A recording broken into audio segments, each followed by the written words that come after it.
Folk zvezda Svetlana Ceca Ražnatović i ugostitelj Bogdan Srejović rešili su da stave tačku na svoj emotivan odnos nakon godinu dana veze. Veliko poštovanje, dobrodošli na kanal Srbija Info. Iako je sve delovalo idilično i da je Ceca našla partnera za ceo život, neke stvari su se promenile i njihova ljubav nije opstala.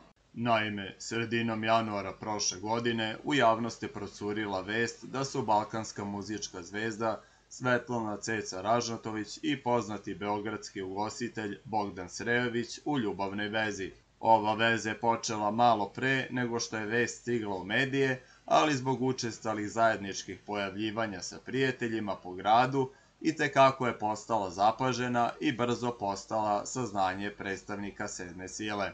Tokom prethodnog perioda Svetlana i Bogdan su provodili mnogo vremena zajedno, a određene trenutke ljubavne priče su prikazivali na društvenim mrežama. Stekao se utisak celokupne harmonije, kao i porodično bliskih odnosa sa obe strane. To je razlog zašto je ova informacija iznenađujuća i da je na ovu vezu stavljena tačka. Ceca i Bogdan nisu želeli da komentarišu previše raskid koji se desio, ali jedino što su želeli jeste da potvrde ove navode.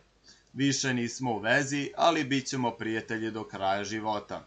Očigledno su razlike postojale, a Ceca i Bogdan nisu savladali sve izazove koji su bili ispred njih, tako da je ova ljubavna priča postala samo uspomena.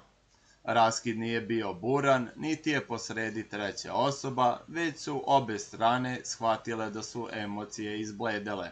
Inače, sve je češća pojava da se za raskide saznaje putem društvenih mreža, posebno kada se partneri međusobno otprate na popularnoj društvenoj mreži Instagram, ali ovde to nije slučaj. Ceca i Bogdan se međusobno prate, kao i Srejović sa članovima njene porodice.